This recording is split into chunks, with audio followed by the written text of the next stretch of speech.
Let's see, believe we are recording. Hey everybody, welcome to a actually rather nice day here in the land of Murfreesboro, Tennessee. Anyway, today we have opted to replace our fuel filter. Not really that fun of a job for most people, and if you're looking to put the fuel filter in the future on a Geostorm or isuzu Impulse, Stylus, any of that, it is right on the frame rail, right down there. Here it is, right here. Okay, scale out so you can see. Alright, now here's a helpful tip. First off, don't unbolt anything on the filter, the brackets or anything that holds it in place. You want it to be actually held onto the frame rail as tight as possible to allow you to do it correctly. I couldn't find my good line wrenches, so I'm using regular wrenches for the most part here. Whatever. I was fortunate this time when it really wasn't a big issue. Okay, step one, the outer one. It's not really that tough to get at. Mine was a little pain in the butt, but just because the RS has those oil lines right there, they were in my way. Whatever. As you can see, I got these stock oil lines right here that are in my way. But otherwise, a 19mm and a 14mm. Okay. And second issue is the back ones. The back ones are the ones that kick everybody's asses. They're almost impossible to get out. The angle on it's not right. You can't get a good wrench on there very well. I mean, if you drop the subframe, sure, probably be cake. But you ain't going through all that to change a fucking fuel filter. Alright.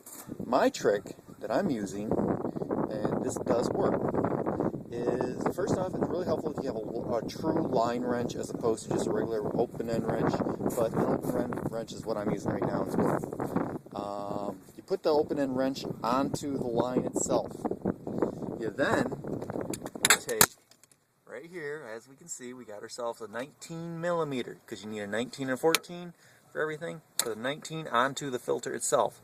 Then, after you, presuming you loosened the clamp that holds the filter in place, see, it's like a little 10mm screw.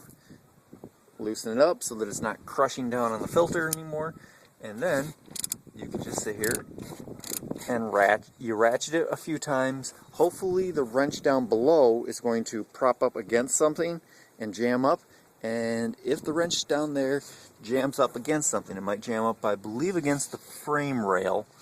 So you try to start out as close to the frame rail as you can, so that way you're not torquing your fuel line.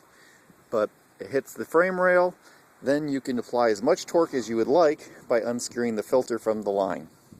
The simplest, easiest way that you could possibly do to get the bottom one down. Sometimes it doesn't work, and you're stuck bending the line away from the frame, cutting it with ideally a little pipe cutter or something along those lines, and then you're using hoses and whatever. There's a dozen ways of fixing it, but you'll end up frequently using a filter on from another car that has double barbs on it, or you're buying brass fittings that fit the stock filter. Either way, hope any of this might help somebody in the future, and maybe they'll be happy when they do this.